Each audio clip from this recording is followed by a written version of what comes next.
cada uno de ellos. Así es de que vamos, hermanos, a tener, ¿verdad?, la bendición de escuchar gloria al Señor y aprender en esta mañana. Adelante, hermano Johnny, Dios me lo bendiga.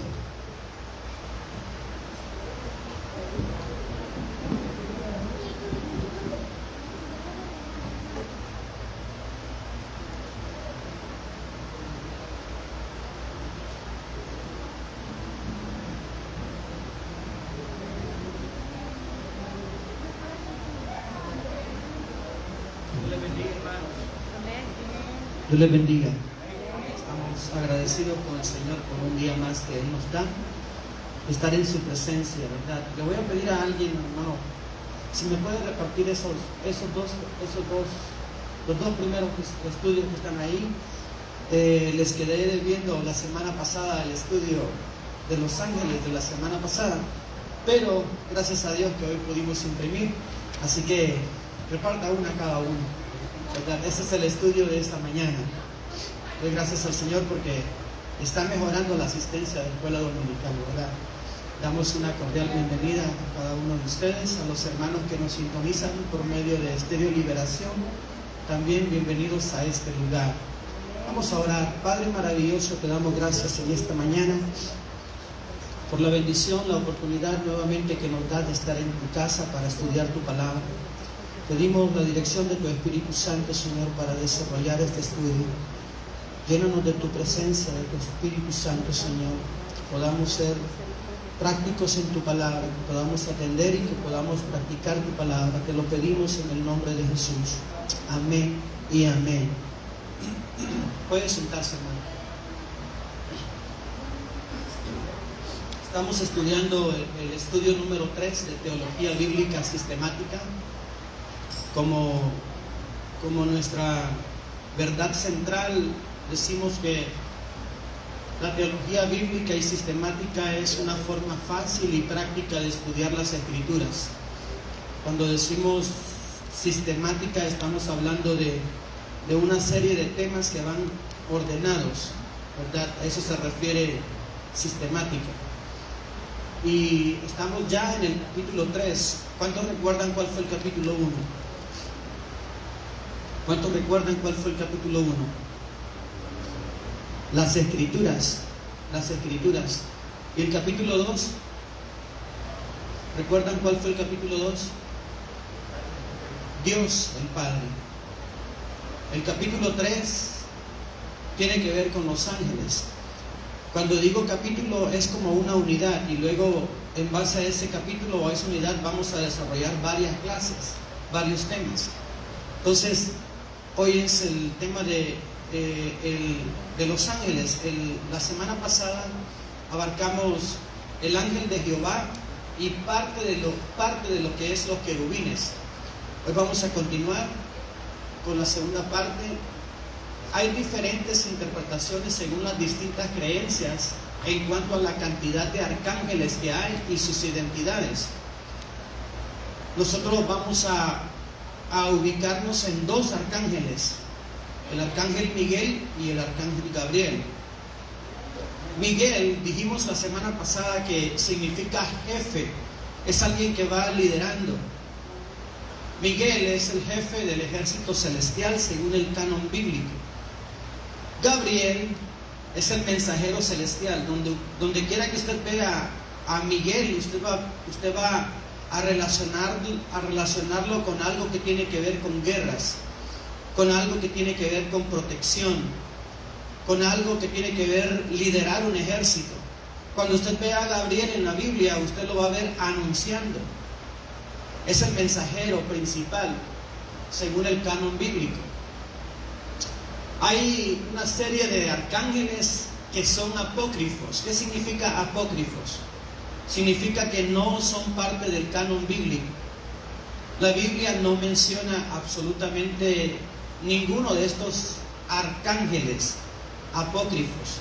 Solo los voy a mencionar. Rafael, protector de los viajeros.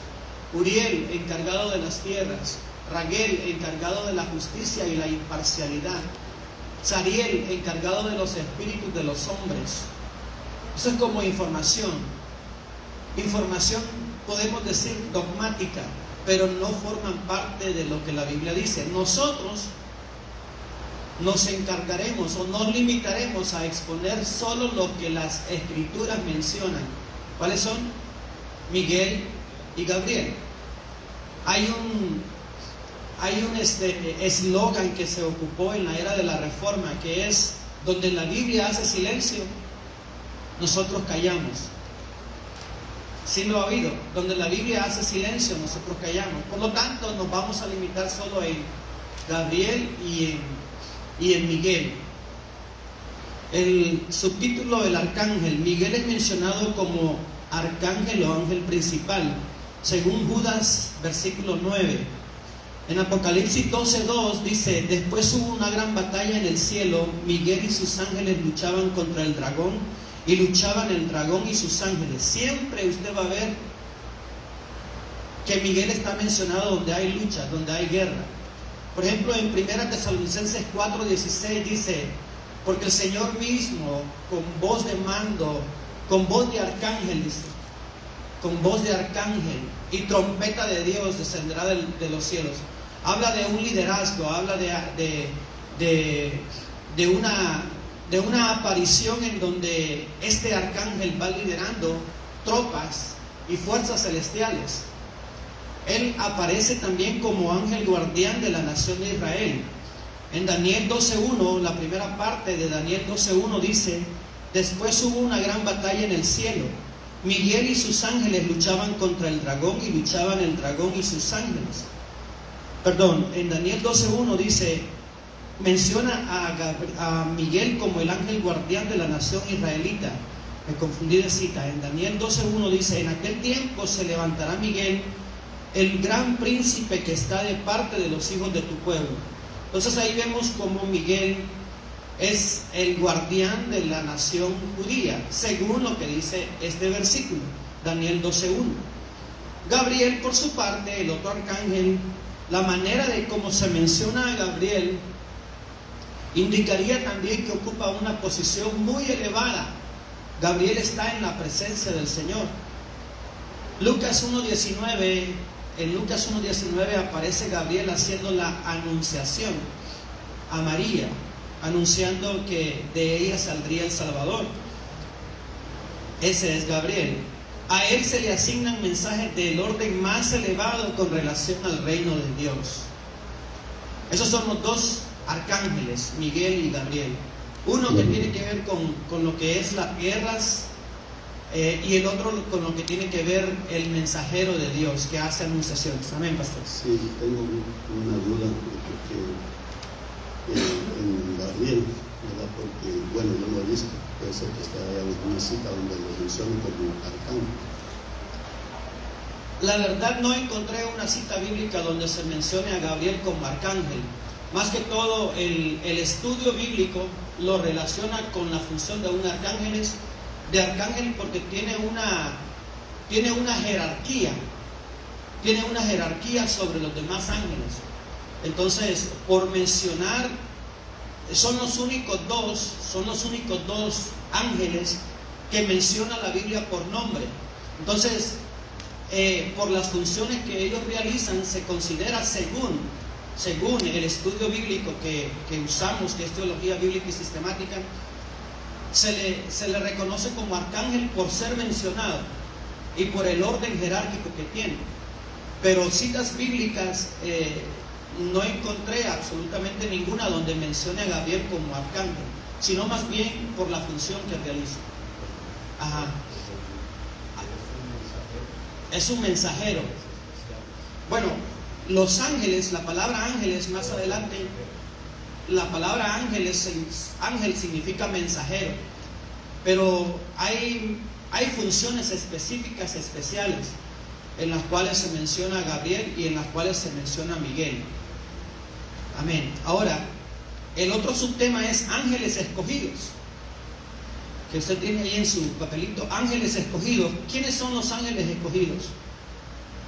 Los ángeles escogidos son probablemente aquellos que permanecieron fieles a Dios durante la rebelión satánica.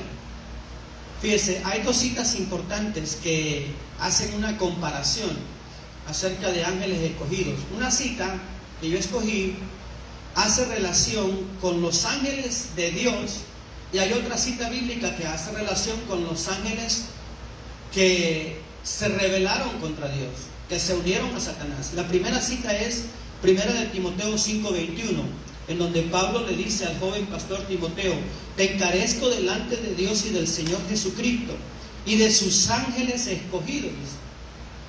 Ahí menciona, y de sus ángeles escogidos, es decir, que pone a Jesús y pone a los ángeles de Dios como testigo frente a la misión que Timoteo debe realizar.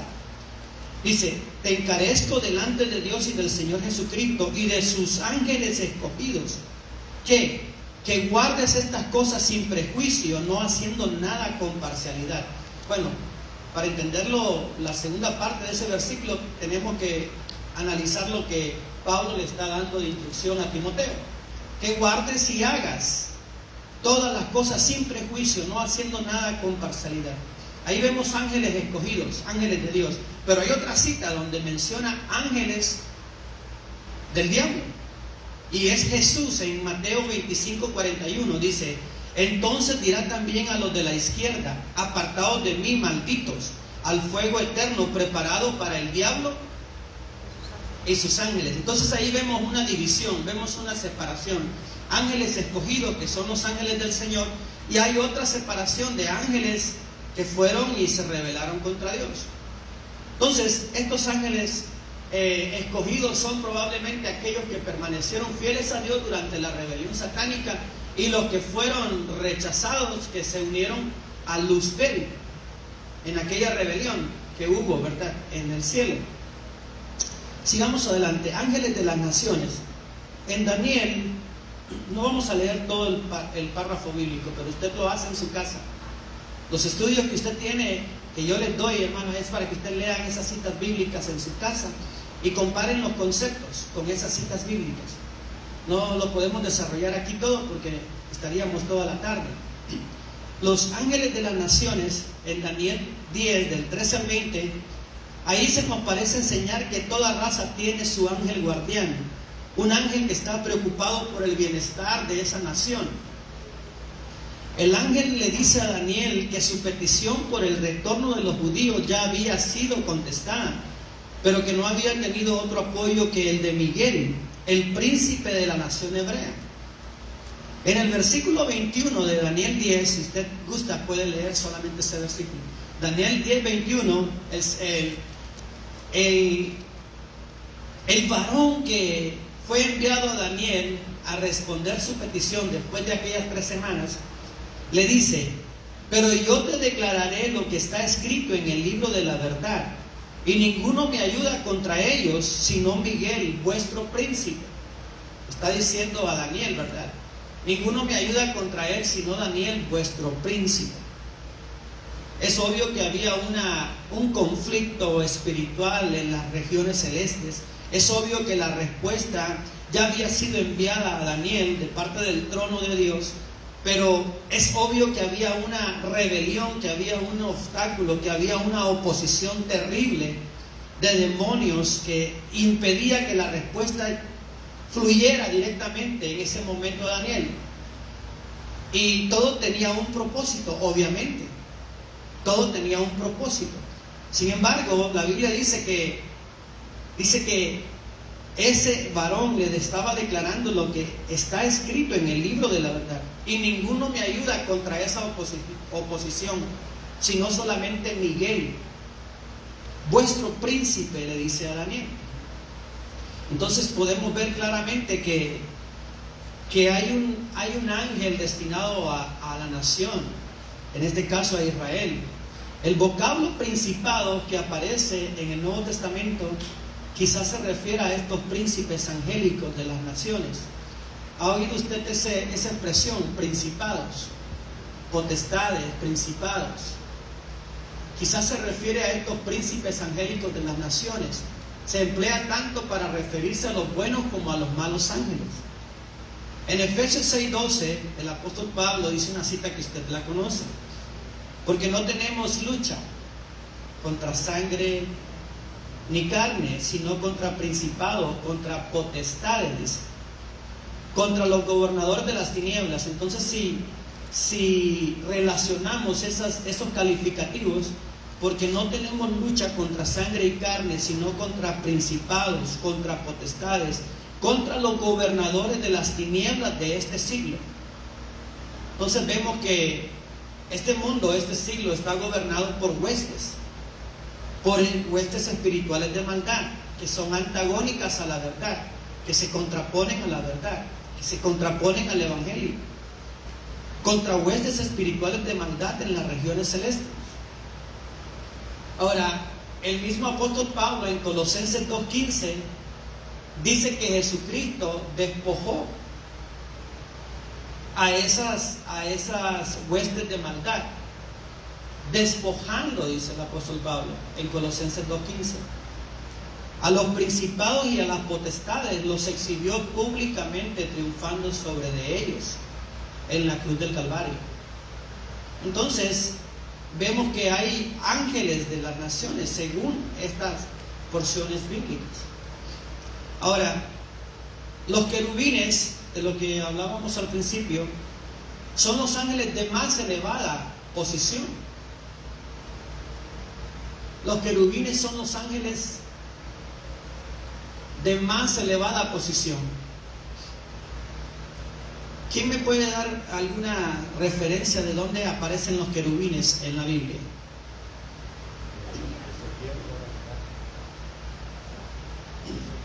Ezequiel, en la visión de Ezequiel, ¿verdad? Cuando vio aquellas visiones, aquellos círculos que habla la visión de Ezequiel.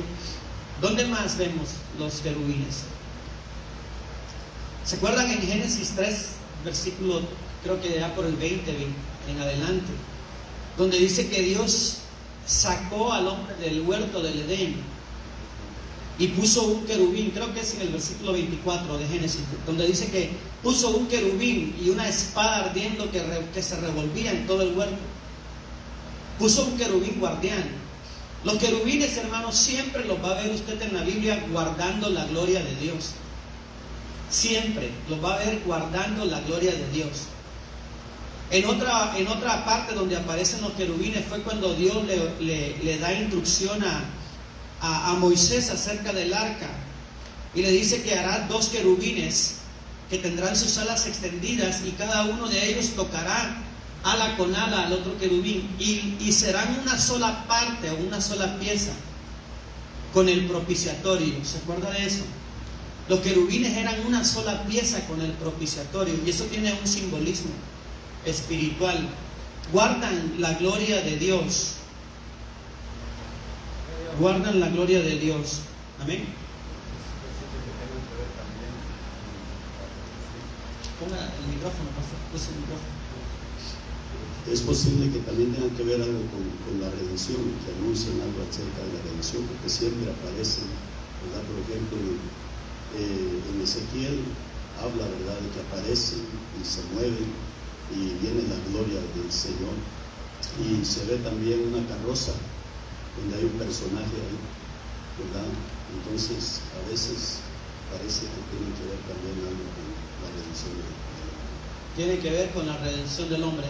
Y sí, tiene que ver porque si usted relaciona la tapa del propiciatorio con los querubines, ¿qué era el propiciatorio?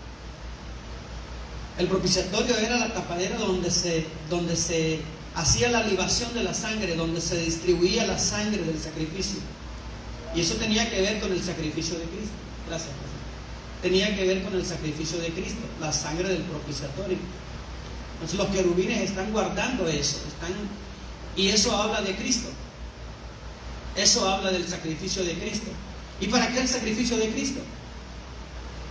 El sacrificio de Cristo es nuestro sacrificio vicario, es nuestra redención.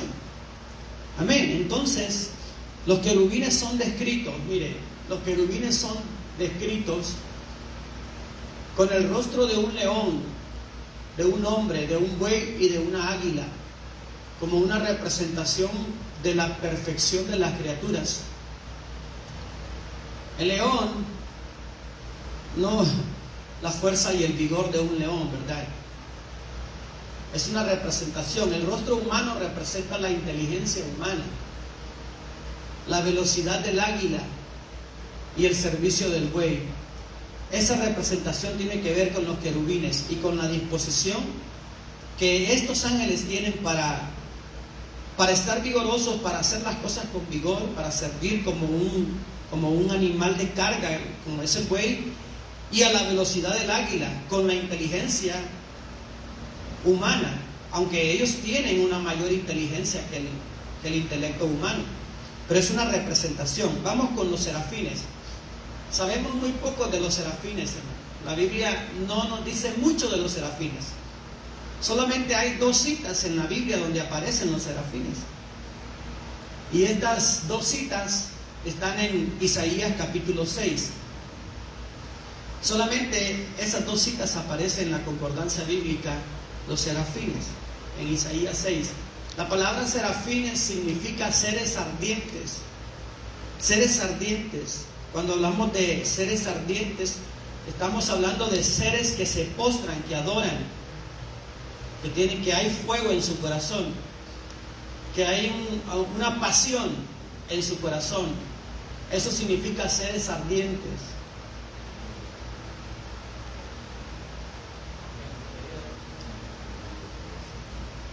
Como repito, sabemos muy poco. Sabemos que ocupan un elevado rango angelical y su característica distintiva es su amor ardiente hacia Dios. Esa es la característica de los serafines, su amor ardiente hacia Dios. ¿Qué significa serafín? Seres ardientes.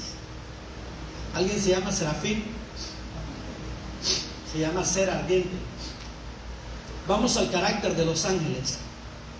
Hablamos también un poquito de estos en clases pasadas. Son primeramente obedientes, hermanos. Obedientes, cumplen su misión sin discutir ni vacilar. ¿Se acuerda usted? Alguien que busque esa cita, bueno, la voy a leer de todos modos. Salmo 103:20. Un día de esta semana estaba leyendo en la mesa con los niños, oramos y leímos la Biblia, y abrí la Biblia a acabar en el Salmo 103 y empecé a leer el Salmo. Y no había considerado esa cita en el estudio, pero en ese momento aparece un versículo en ese capítulo, Salmo 103:20. Dice la palabra de Dios en ese salmo: bendecid a Jehová vosotros sus ángeles, poderosos en fortaleza. Vamos a ocupar este versículo en varias partes del estudio. Poderosos en fortaleza, que ejecutáis su palabra, obedeciendo, yo subrayé esa palabra, obedeciendo a la voz de su precepto. Está refiriéndose a los ángeles. Son obedientes, hermano, igual que usted y que yo. ¿Se acuerda en Mateo 6, cuando Jesucristo dice, enseñando el Padre Nuestro: hágase tu voluntad? Y agrega, como en el cielo. La palabra como es que va a establecer una comparación. Hágase tu voluntad como en el cielo, es decir, Él da por determinado que en el cielo se hace la voluntad de Dios, sin discutir ni vacilar. Y luego dice, hágase tu voluntad como en el cielo, así también en la tierra. Exacto, hay una obediencia, hay un orden en el cielo. Los ángeles no discuten, ni vacilan, ni preguntan por qué. Obedecen atentamente la voz de Dios. Y Jesucristo nos ordena a nosotros que así como ellos obedecen a Dios, nosotros seamos obedientes también. En este caso, a su palabra. Son obedientes. ¿Qué más? En su carácter son sabios. La inteligencia de los ángeles excede a la del hombre en esta vida, pero es necesariamente finita. O sea, es limitada su inteligencia. Son más sabios que los seres humanos, pero su inteligencia es limitada. Solamente Dios conoce el corazón de los seres humanos. Solamente Dios, solamente Jesús discierne el corazón de cada ser humano. La palabra de Dios dice que su palabra es como espada de 2 filos que penetra hasta partir el alma, los tuétanos, las coyunturas, los pensamientos. La palabra de Dios sí nos descubre, hermanos. La palabra de Dios sí nos descubre. El carácter de la palabra de Dios, hermano, es descubrirnos a nosotros. Los ángeles tienen sabiduría limitada, pero Dios es ilimitado. Amén.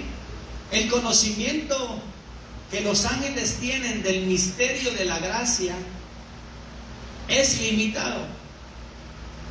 Ellos no necesitan la gracia de Dios, ¿o sí? Les pregunto, ¿necesitan los ángeles la gracia de Dios? No, porque son santos. Ellos no pecan. Los que pecaron fueron aquellos que se rebelaron contra Dios. Pero ellos son santos, no necesitan, no han experimentado la gracia. ¿Se acuerdan cuando los pastorcillos vieron a los ángeles en la anunciación que le hacen a ellos? Dice que los cielos se alegraron. Los cielos se alegraron y se oyeron huestes celestiales con cánticos celestiales. Hosana, Hosana. Y dice algo: os ha nacido hoy, a ustedes, os ha nacido hoy en la ciudad de Belén un Salvador, que es Jesús. A ustedes. Ellos no experimentan salvación ni redención. La gracia es para nosotros, los pecadores. Pero ellos, hermanos, que no son los beneficiados con la gracia de Dios en Cristo Jesús, ellos reconocían cuán bienaventurados eran los seres humanos. Sí, porque alaban al Señor, sin ser ellos los beneficiados de la gracia. En ese momento todo Israel debió dar gracias a Dios. Todo Israel, junto con las huestes celestiales, debieron de adorar a Dios por Jesucristo. Pero solo un pequeño grupo de pastores. Entonces ahí vemos el carácter de los ángeles. Son sabios, pero ellos, el conocimiento de la gracia es limitado para ellos. También, hermanos, son reverentes. ¿Qué significa reverencia?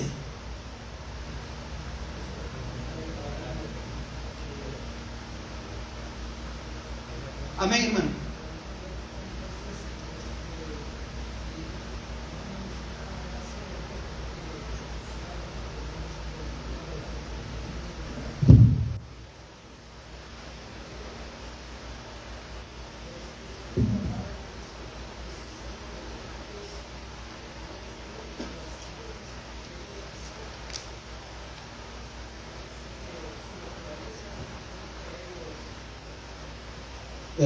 La obediencia, aquí en su Hermano, carácter hermano, dice... Perdón, hermano, sí puede repetir el concepto completo porque no le escuché. Los ángeles no necesitan la gracia de Dios porque ellos no han experimentado pecado como nosotros. Amén. O sea que eso deja por sentado que ellos son santos. O sea que su naturaleza no les permite ser desobedientes o discutir o rebelarse contra Dios porque son santos. Y la Escritura dice que un día nosotros seremos como ellos, donde no se casan ni dan por casamiento. O sea que su naturaleza no les permite ser desobedientes. Amén, hermano. Dentro de eso, hermano, es importante saber que los ángeles tienen algo en común con nosotros. Tienen libre albedrío. Tienen libre voluntad.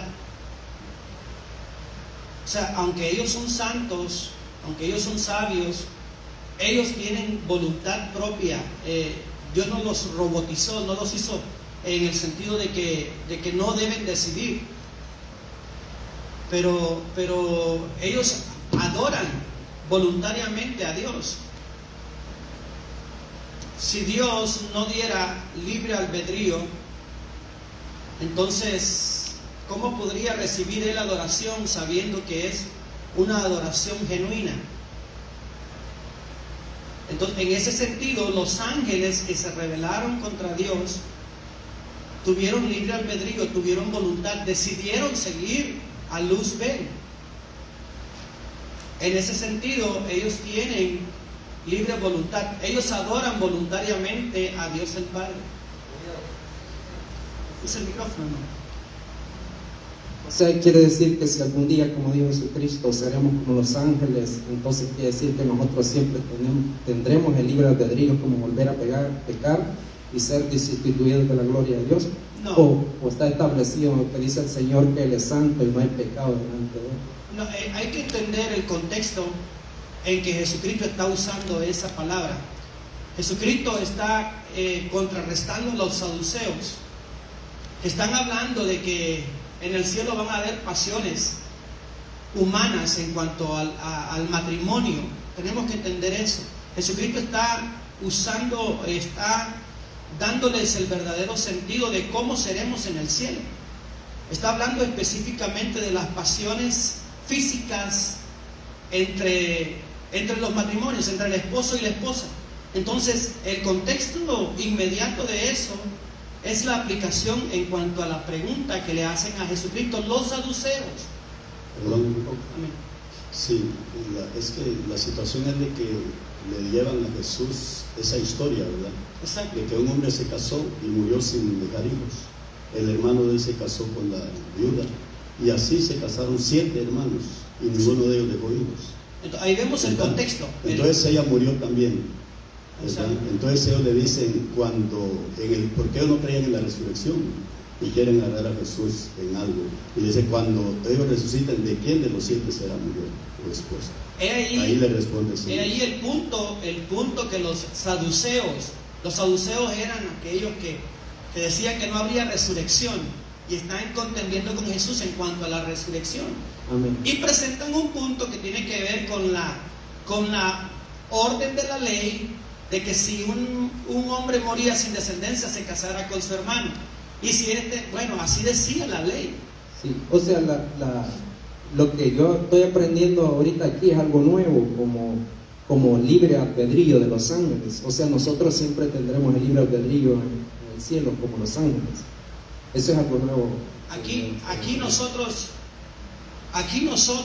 hacemos uso natural, voluntario del libre albedrío que Dios nos ha dado.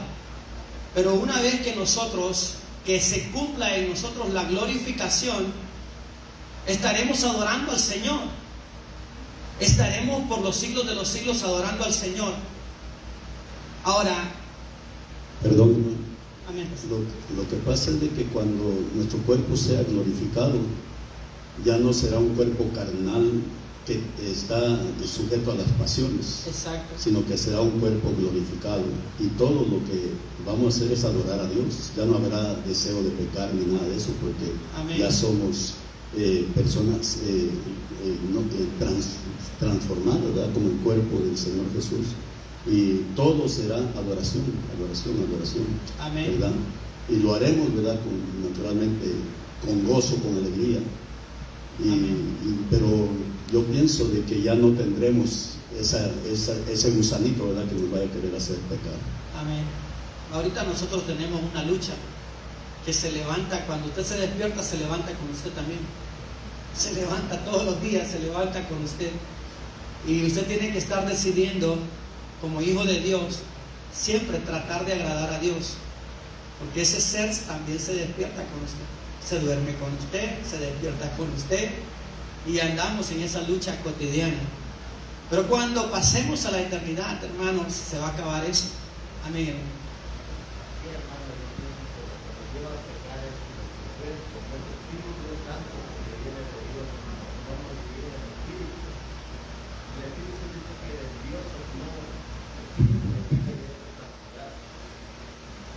Lo que nos inclina a nosotros a pecar es la carne. Sí. Cuando ya tenemos esta carne, ya no va a haber Esa inclinación. esa inclinación. Amén. Amén. En sentido de la palabra, como dice, una Amén. inclinación al pecado, sino que nuestra deleite va a ser estar adorando a Dios como los ángeles. Amén. Dice que las 24 horas siempre están, Como dice Apocalipsis. santo, santo, santo. Sí. Así estaremos por la eternidad. Entonces ellos, hermanos, son reverentes, reverencian al Señor, se postran al Señor, se humillan ante el Señor. Siempre cuando uno cuando hay un mensaje poderoso de Dios, cuando hay una predicación en donde el Señor está hablando y toca nuestros corazones, generalmente, hermanos, las personas reverentes se humillan y se postran, sea ahí en la banca o sea aquí en el altar, pero se postran.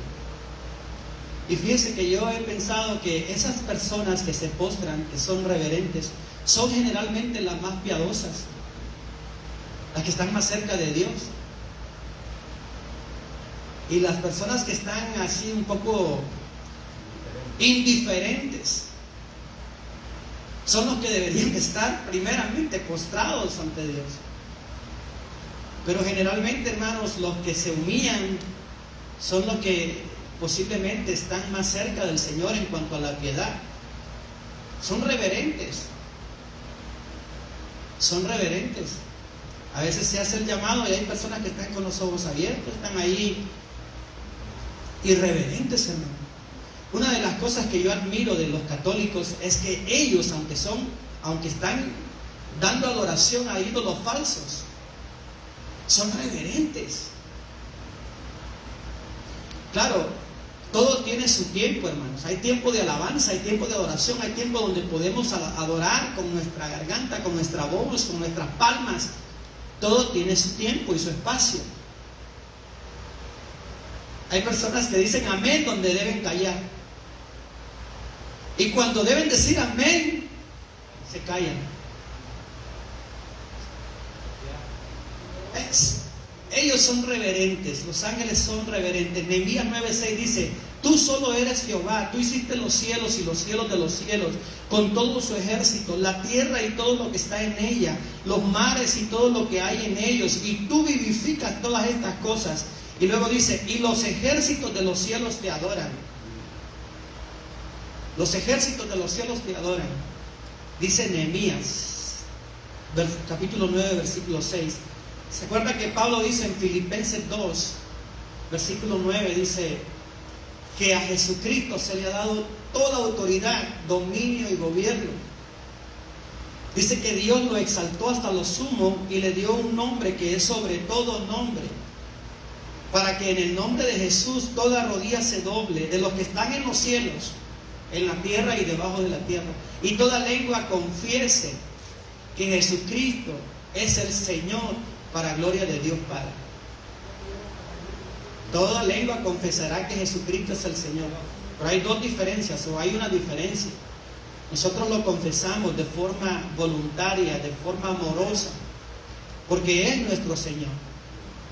Pero aquellos que han muerto en pecado y aquellos que van a morir en pecado también confesarán que Jesucristo es el Señor. Pero va a ser en un estado de condenación eterna. Estamos hablando de la reverencia. En Hebreos 1:6 dice: y otra vez cuando introduce al primogénito en el mundo, dice: adórenle todos los ángeles de Dios. Esa orden, adórenle todos los ángeles de Dios, la vemos en la Biblia, la vemos cuando los ángeles anunciaron a los pastores cómo se postraron ante aquel bebé que había nacido en Belén. Se postraron los ángeles en los cielos. ¿Qué otro carácter, qué otro rasgo del carácter muestran los ángeles? Son humildes. No abrigan resentimientos personales, no guardan envidia. No son envidiosos. No guardan envidia. No hablan mal de sus opositores. ¿Por qué? Porque son humildes. La humildad podemos relacionarla con su poder. Aunque son poderosos, ellos son humildes. No ejercen su poder de forma arbitraria.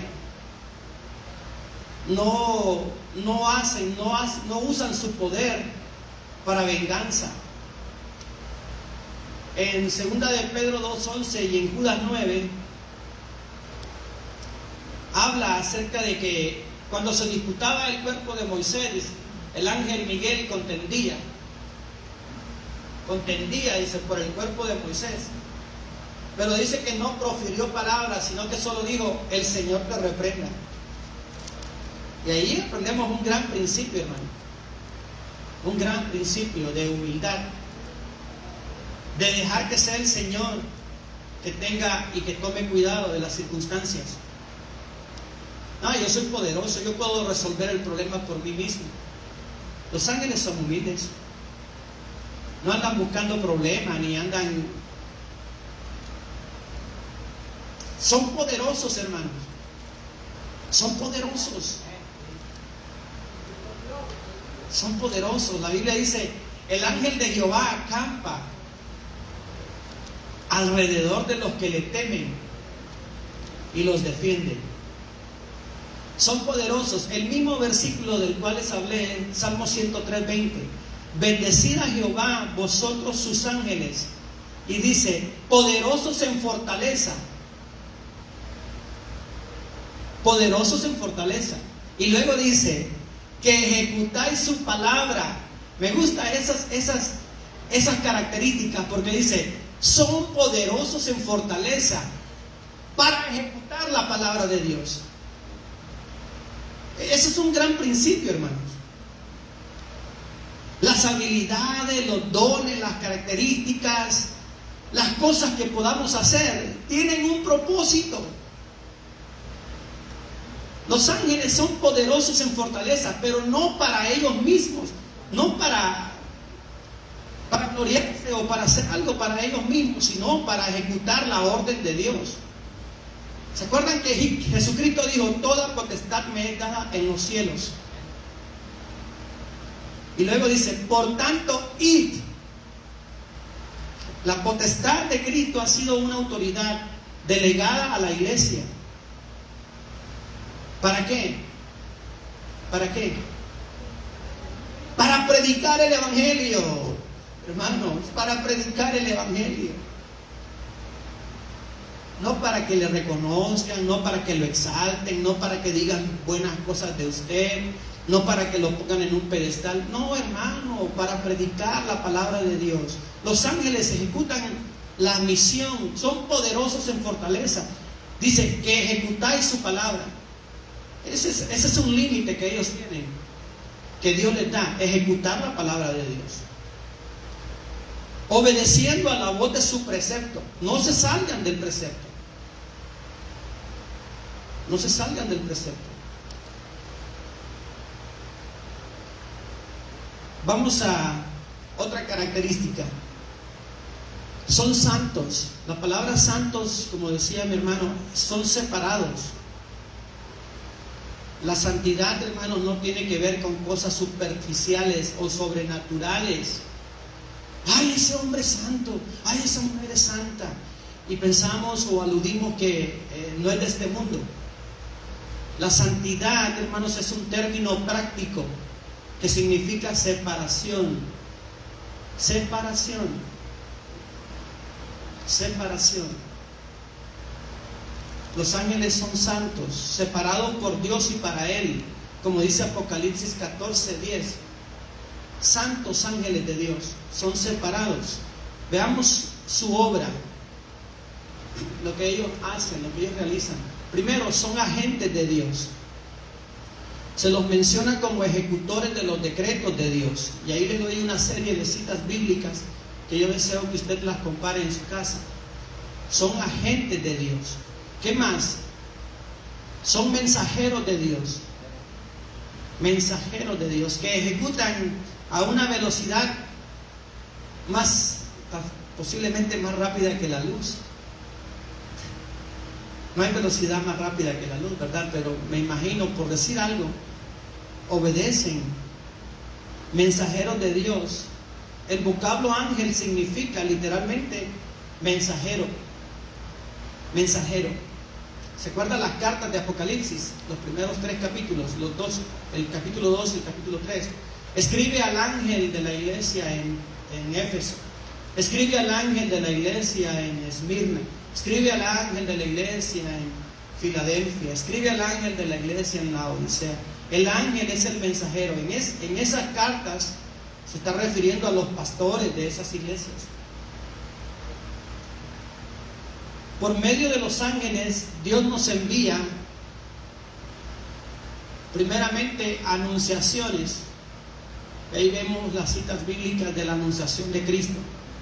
Nos envía advertencias. ¿Se acuerdan que el ángel se le apareció, el ángel Gabriel se le apareció a José y le dice: llévate al niño a Egipto, llévate al niño y a su madre a Egipto, porque Herodes se ha levantado y va a haber una matanza? Y se lo llevó. Entonces los ángeles nos advierten, tal como advirtieron a Lot. Tal como advirtieron a Lot. Apúrate, Lot, sal de Sodoma porque esto se va a destruir. Nos advierten. También nos dan instrucción.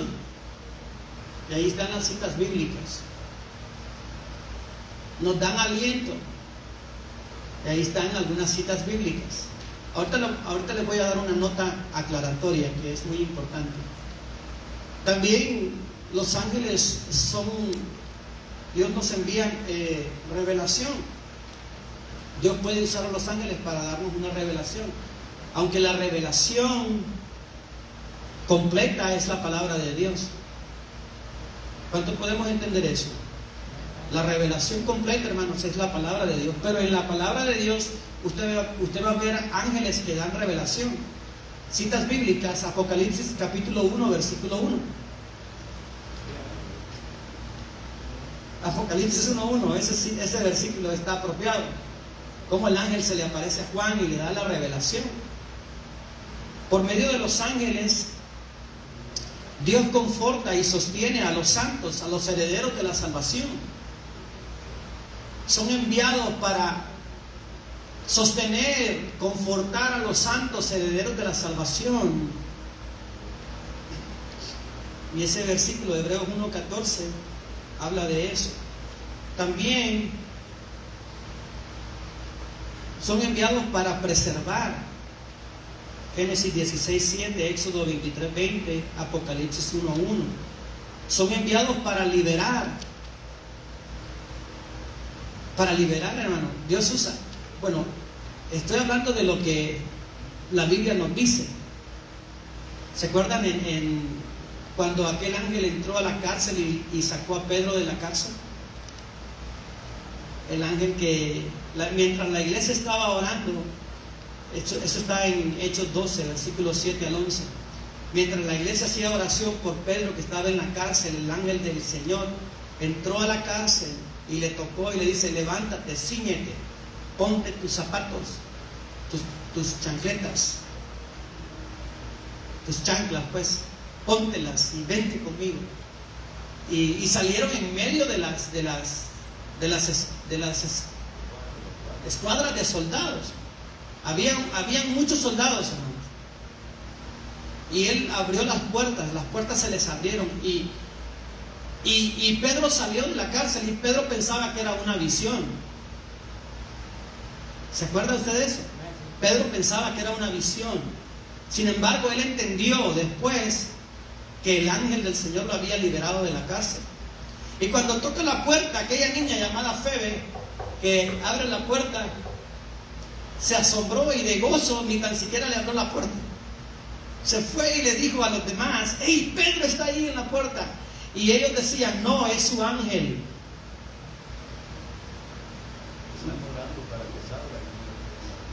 Están orando para que salga de la cárcel, y cuando sale no le abren la puerta.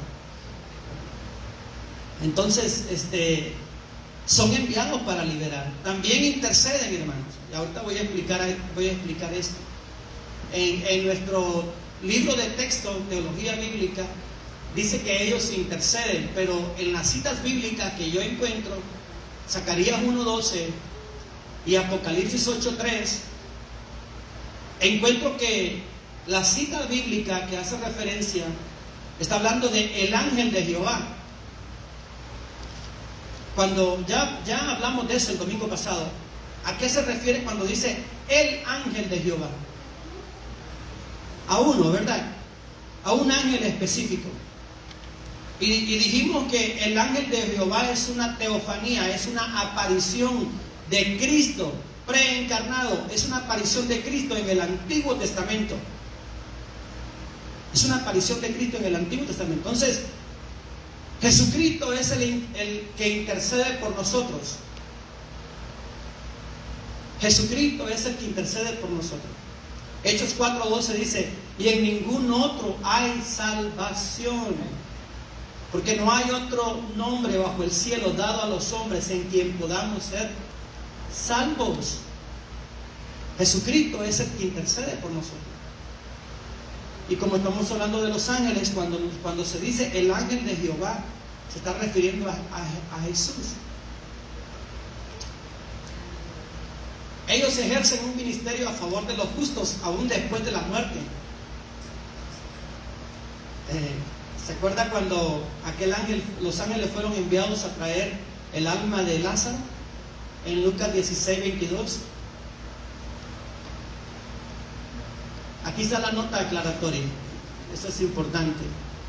Creo que la tiene ahí en su estudio. Dice: leyendo y comparando los pasajes bíblicos que le he mencionado, todos esos pasajes bíblicos que tiene en tu estudio, hermanos, tienen el propósito de que usted los compare, que usted en su casa saque tiempo y los compare.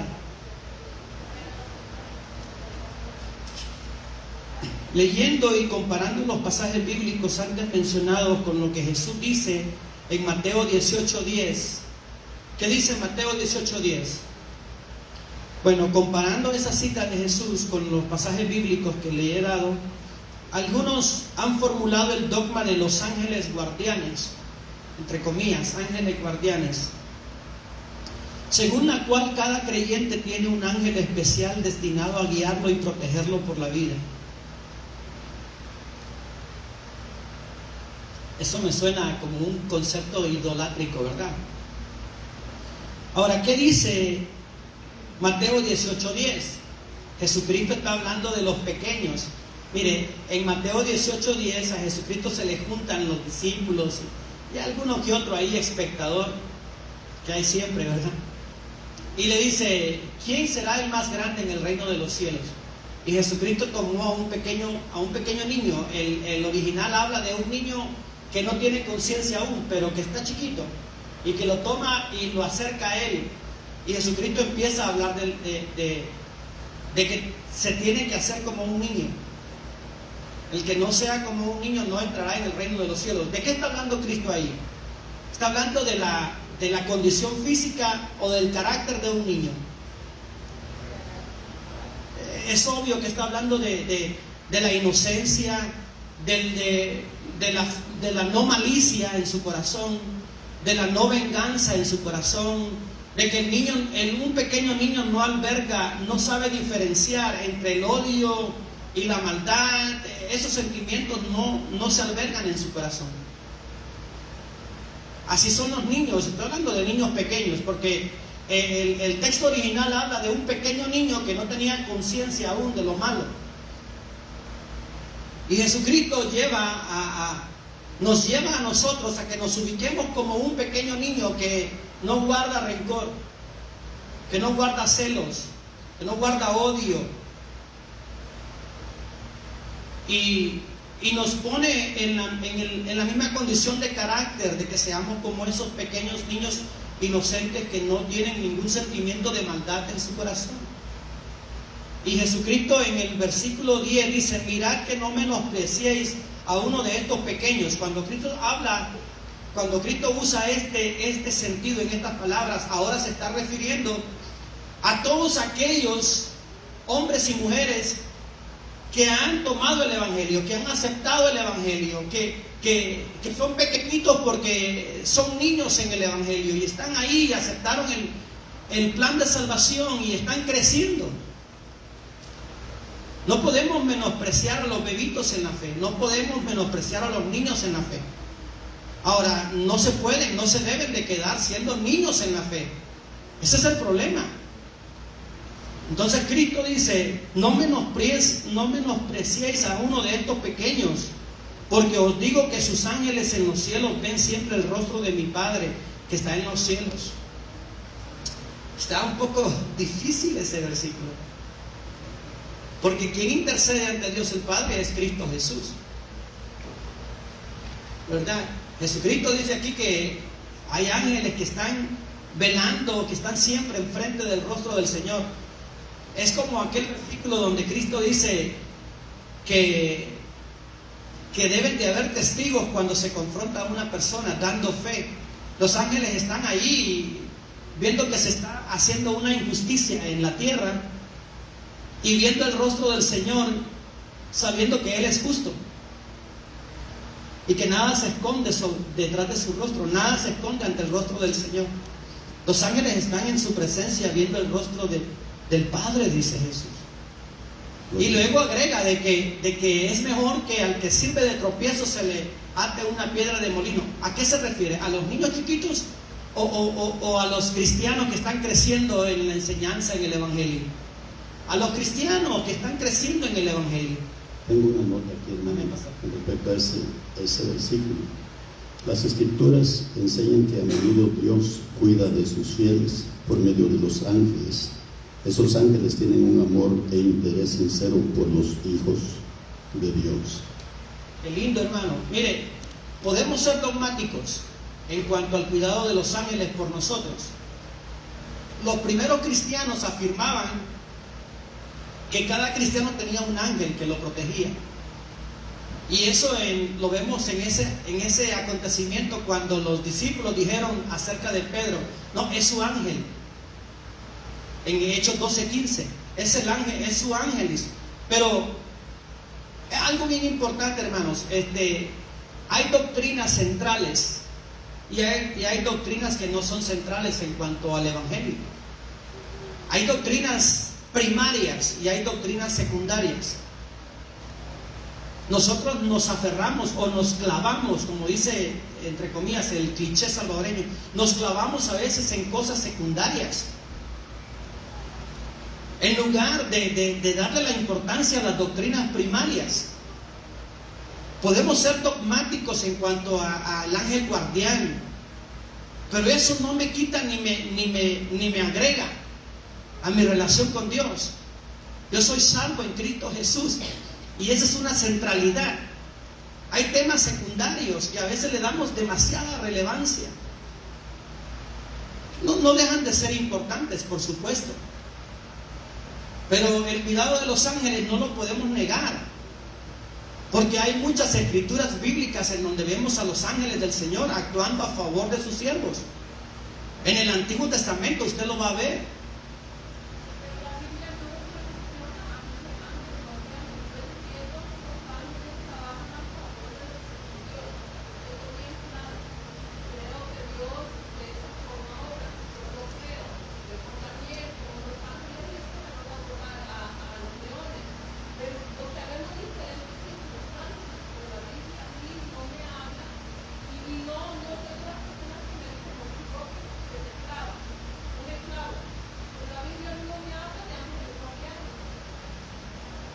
No usa el término guardián, pero usa, por ejemplo, en Daniel 12, en Daniel 10:21, usa a Miguel como el ángel de la nación de Israel.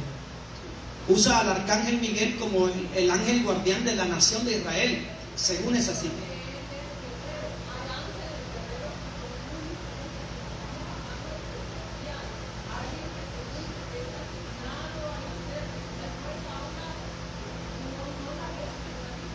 Amén.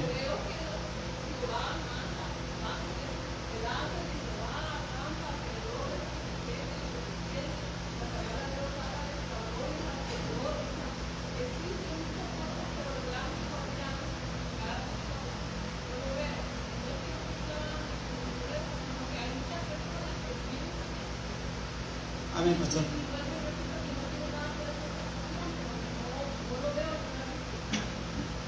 Gracias. Amén. Sí, bueno, en el Antiguo Testamento nosotros vemos, ¿verdad?, que Dios mandó ángeles a pelear.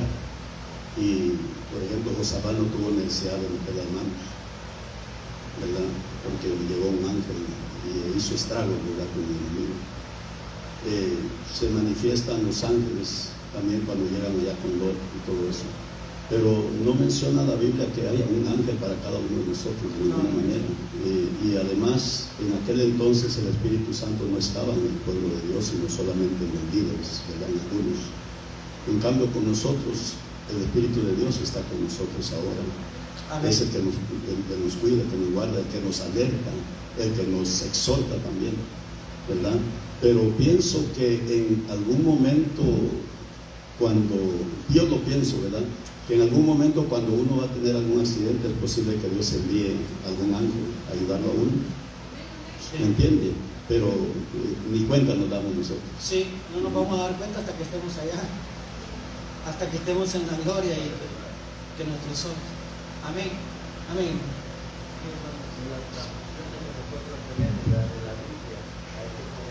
Sentido común de lo que significa en nuestro lenguaje la palabra. Por ejemplo, estaba pensando en este pasaje: escribe al ángel de Jehová.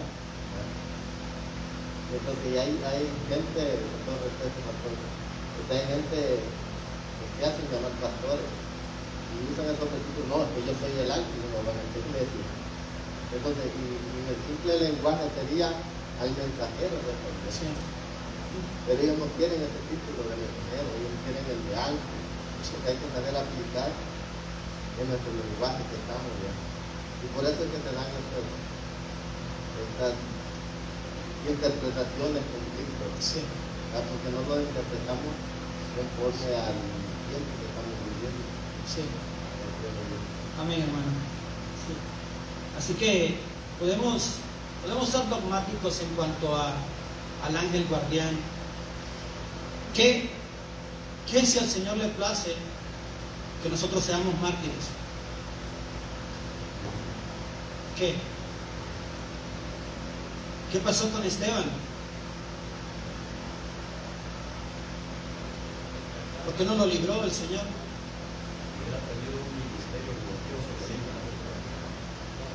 Fíjense que su rostro resplandecía como el rostro de un ángel, el rostro de Esteban. Pero ¿qué pasó? ¿Por qué el Señor no le plació al Señor librarlo de la muerte? Pues ahí está la soberanía de Dios. Pero ese martirio de Esteban sirvió para que el apóstol Pablo se convirtiera. Sirvió para que el apóstol Pablo fuera testigo más adelante. A otros los libró el Señor. A Pedro y a Juan los sacó de la cárcel. A Santiago, hermano de Juan, Herodes le cortó la cabeza. Entonces a otros de una forma soberana Dios los salvó. ¿Dónde estaba el ángel? Pues a Dios no le plació salvarlo. Cuando Dios nos llame a su presencia, ahí va a ser el día que Dios va a decir: hasta aquí, mi hijo, hasta aquí te guardé y hoy te vienes conmigo. Entonces, algunos cristianos sufren más que otros. Algunos cristianos sufren más que otros. Algunos sufren por la causa de Cristo y lo hacen con amor. Entonces podemos ser dogmáticos. Algunas veces el Señor nos va a librar, otras veces. ¿Cuántas veces no me he golpeado yo, no me he dado golpes en mi trabajo? Golpes fuertes, hermano. Y hasta lenguas algo, el dolor. ¿Por qué no me libró el Señor? Bueno. Y de otra, como dice el pastor, me ha librado y no me he dado cuenta. Podemos ser dogmáticos, hermanos, pero eso no es central en cuanto a la doctrina de la salvación, en cuanto a la doctrina del Evangelio. O sea, no nos detengamos tanto en cosas que no tienen relevancia. Vamos a otro subtema: Satanás. Su origen. De acuerdo a la Biblia, Satanás fue originalmente Lucifer. Significa porta antorcha. Porta antorcha. El que lleva una luz, el que lleva una lumbrera. Eso significa Luzbel. Porta antorcha. Él era el más glorioso de los ángeles, según leemos en Isaías 14:12. Pero ¿qué pasó con Luzbel? ¿Cuál fue la característica o cuál fue? Ezequiel capítulo 28 dice, hasta que se halló en ti maldad. ¿Cuál fue esa característica de maldad? El orgullo, la arrogancia, la vanagloria. Con orgullo él aspiró a ser como el Altísimo y cayó en el juicio del diablo. En Isaías 14, versículo 12 en adelante dice, ¿cómo caíste del cielo? Aunque es una referencia al rey de Persia, las características que el profeta, que Dios muestra aquí por medio del profeta, son las características de Luzbel. Dice, ¿cómo caíste del cielo, oh lucero, hijo de la mañana? Cortado fuiste por tierra, tú que debilitabas a las naciones, tú que decías en tu corazón, note hermanos, el versículo 13 de Isaías 14, tú que decías en tu corazón. De entrada ya estoy viendo yo egolatría. Egolatría significa mi propia exaltación. Tú que dijiste en tu corazón, mire, subiré. Note el verbo, ególatra. Él dijo, subiré al cielo en lo alto junto a las estrellas de Dios. Luego dice, levantaré. Está hablando de él mismo, ¿verdad? Levantaré mi trono y en el monte del testimonio me sentaré. Note la egolatría. Note la egolatría. Me sentaré a los lados del norte, sobre las alturas de las nubes subiré y seré semejante al Altísimo. Yo. La cultura del yo. Yo soy todo, yo lo puedo, yo mismo, yo no necesito de Dios, no necesito de nada. Es un denominador común de Satanás y de sus seguidores. La egolatría, el deseo de tener reconocimiento, el deseo de ser vanagloriado, el deseo de ser levantado, el deseo de que lo pongan en alta estima, el deseo de ser reconocido por todos. Ese es un denominador común de Satanás y de sus seguidores. Los verdaderos hijos de Dios se postran y le dan la gloria a Dios. No reciben exaltación. Cuando una persona venga y le diga, ay, ¿cómo te usa el Señor? Eres un verdadero momento, estás actuando como Satanás. Estás diciendo blasfemias. Solo Dios es digno de gloria, de honra, de reconocimiento. Solo Dios. Un verdadero hijo de Dios nunca va a recibir adoración, ni exaltación, ni nada, hermanos. Porque es una característica de Satanás. Ni el ángel. Miren lo que dice Ezequiel 28:13. En Edén, en el huerto de Dios estuviste, de toda piedra preciosa era tu vestidura, de cornerina, topacio, jaspe, crisólito, berilo, ónice, de zafiro, carbuncio, esmeralda y oro. Los primores de tus tamboriles y flautas estuvieron preparados para ti en el día de tu creación. Tú, querubín grande, protector, yo te puse en el santo monte de Dios. Allí estuviste, en medio de las piedras de fuego te paseabas. Perfecto eras en todos tus caminos desde el día que fuiste creado. El día que fuisteis creado, hasta que se halló en ti maldad, a causa de la multitud de tus contrataciones. La primera vez que encuentro la palabra contrataciones. A causa de la multitud de tus contrataciones, fuiste lleno de iniquidad y pecaste, por lo que yo te eché del monte de Dios y te arrojé de entre las piedras de fuego. Oh querubín protector, se enalteció tu corazón.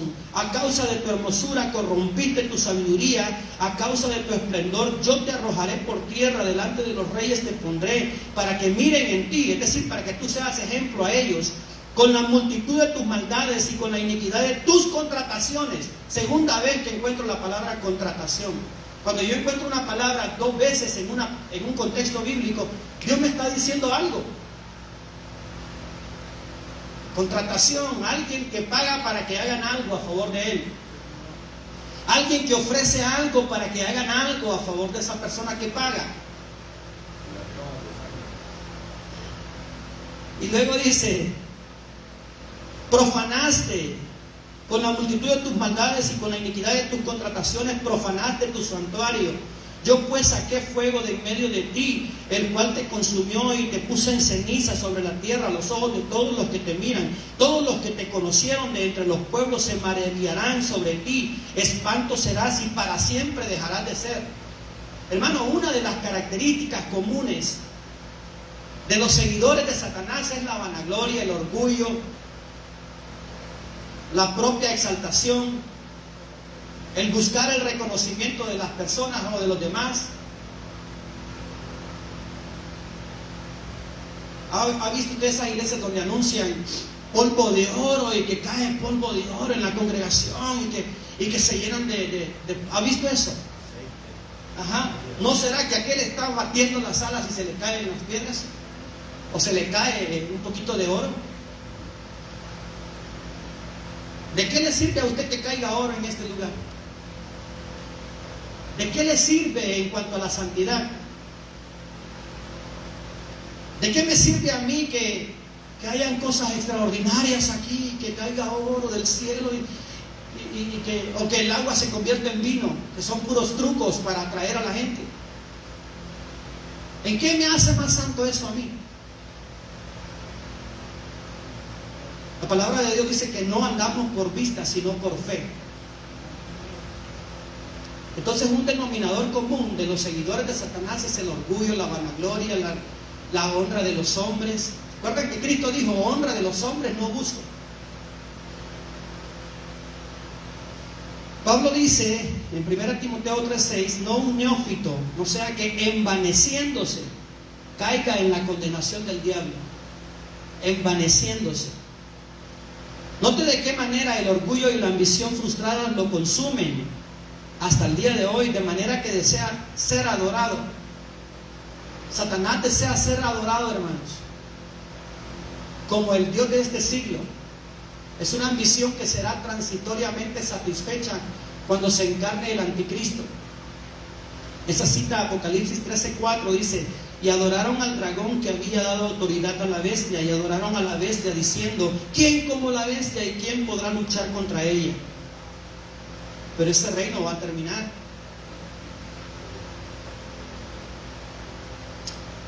Su carácter, el carácter de Satanás está indicado por los nombres y títulos por medio de los cuales es conocido. Satanás, el carácter de Satanás se conoce por los nombres. El primer nombre, Satanás. ¿Qué significa Satanás? Adversario. Presenta sus intentos perniciosos y maliciosos de obstaculizar los propósitos de Dios. ¿Podemos nosotros actuar como Satanás? Actúa cuando nos oponemos al plan de Dios o nos oponemos al propósito de Dios en su palabra. El apóstol Pedro, después de decir una gran verdad, tú eres el Mesías, tú eres el Cristo, el Hijo de Dios. El apóstol Pedro, Jesucristo empezó, dice ese capítulo 16 de Mateo, empezó a decirles, me es necesario subir a Jerusalén y dar mi vida y morir por ustedes, por los pecadores. Y Pedro dice que le reconvino. La palabra reconvenir significa tomarlo del brazo y llevarlo aparte de los discípulos. Imagínense qué irrespeto. Se ve como una escena irrespetuosa. Agarrar a Jesús y apartarlo de los demás y decirle, en ninguna manera te pase eso, Señor. En ninguna manera, Señor, te pase eso. ¿Qué le dijo Jesús? Apártate de mí, Satanás, porque me eres tropiezo. No es que Pedro estaba poseído, porque algunos dicen que Pedro estaba poseído. No, los hijos de Dios no pueden ser poseídos por el diablo. Un verdadero hijo de Dios, en él habita el Espíritu Santo de Dios. Lo que pasa es que en ese momento Pedro actuó como adversario, porque se estaba oponiendo a la misión de Jesús en la tierra. Me eres obstáculo, eso significa Satanás, adversario. Adversario. Ya estoy terminando, hermanos. Me eres tropiezo, dijo el Señor Jesús. Ahora hay otro nombre, diablo. ¿Qué significa diablo? ¿Alguien sabe qué significa diablo? Significa calumniador. significa calumniador, el que calumnia tanto a Dios como al hombre. En Génesis el diablo calumnió a Dios. O sea que Dios les ha dicho que de todo árbol que coman no deben de comer. Les dijo de que uno no debían de comer. Calumniador. Fíjese, hermano, que una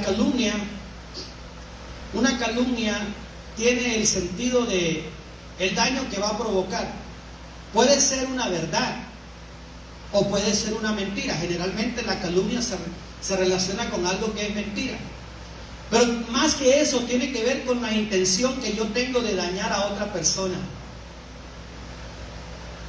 Cuando usted se acerca a una persona para hablar mal de otra persona que está ausente, usted está actuando como Satanás, como el diablo. Está actuando como calumniador. Jesucristo dijo en Juan 8:44: vosotros sois de vuestro padre el diablo, porque las obras de vuestro padre queréis hacer. Él es homicida. Cuando habla mentira, de suyo mismo habla, porque es mentiroso y padre de mentira. Le está diciendo no a una persona, a varios fariseos. La calumnia tiene el propósito de dañar la reputación de otra persona que está ausente. 6 cosas abomina a Jehová, y aún 7 desprecia su alma. Ahí está, el que calumnia a su hermano, dice.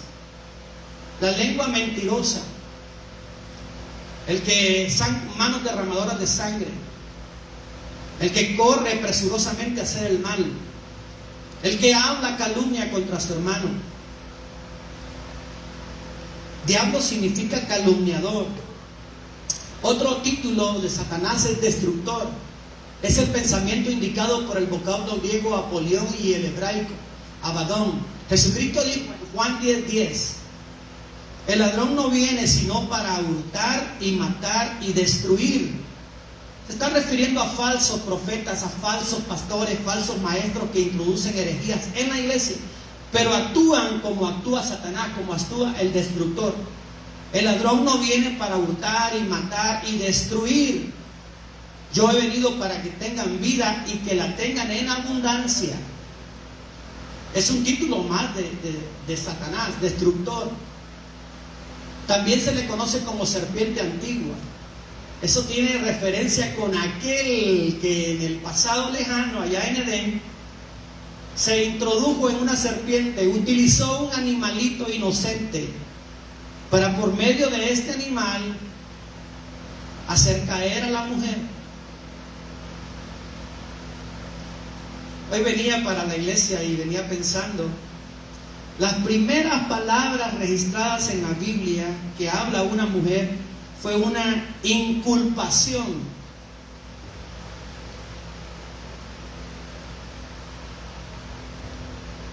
Fue una inculpación.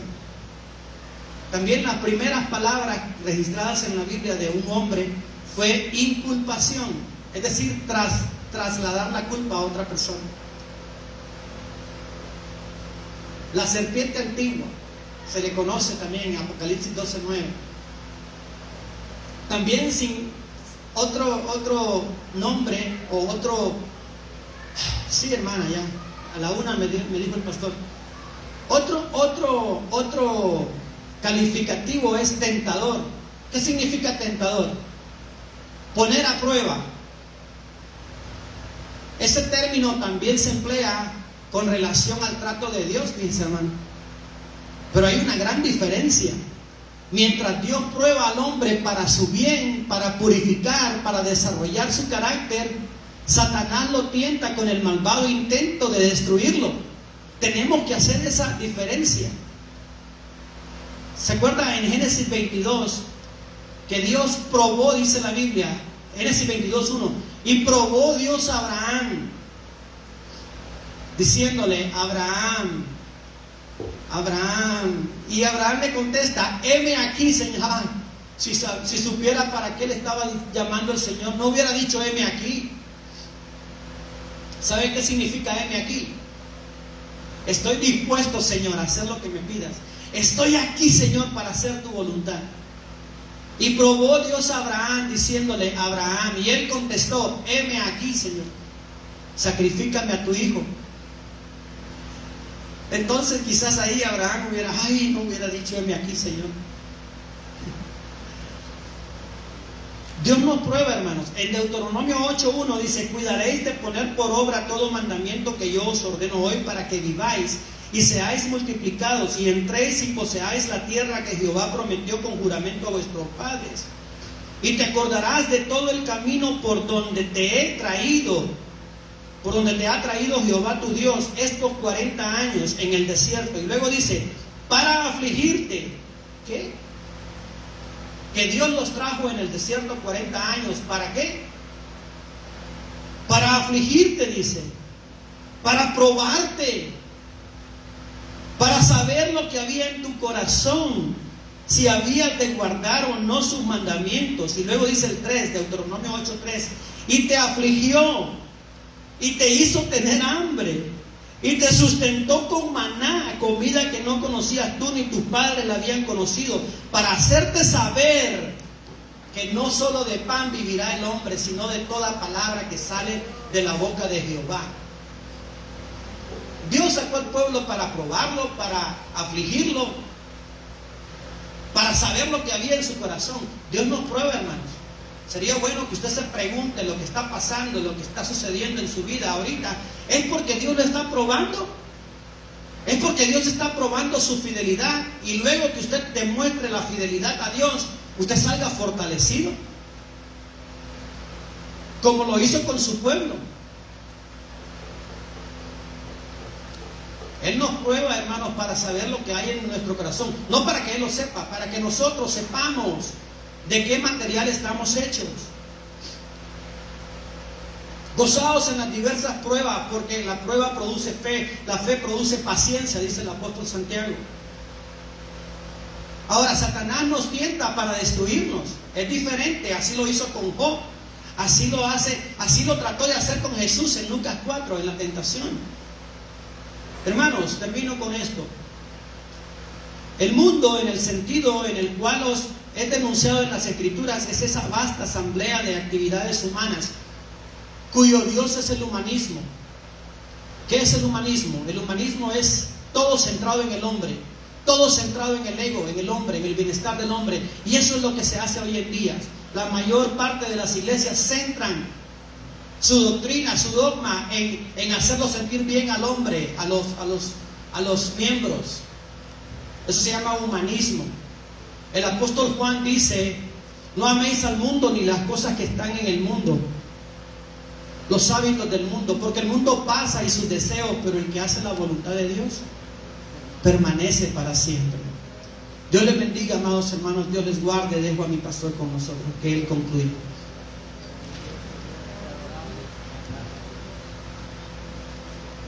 Gloria a Dios, aleluya. Amén, hermanos, vamos a estar puestos de pie. Gloria al Señor. Bendito sea el nombre de Jesús. Gloria a Dios. No le vamos a preguntar al hermano, pero ¿cuánto tiempo usted cree que se lleva el hermano para poder estudiar todo esto, escribirlo y ponerlo en orden? Definitivamente, para poder traer una enseñanza así, hermanos, se necesita mucho tiempo. Y nosotros tenemos la bendición de poder solamente atender, ¿verdad? Recibir y tratar la manera de retener la palabra y, por supuesto, ponerla por obra en el momento que se necesite. Así de que, qué bueno, bendito sea Dios. Triste es cuando, ¿verdad?, la gente se queda y son poquitos los que llegan, porque estas enseñanzas pues nos ayudan a nosotros y nos dan conocimiento, ¿verdad?, de lo que es verdaderamente la palabra de Dios. Amén.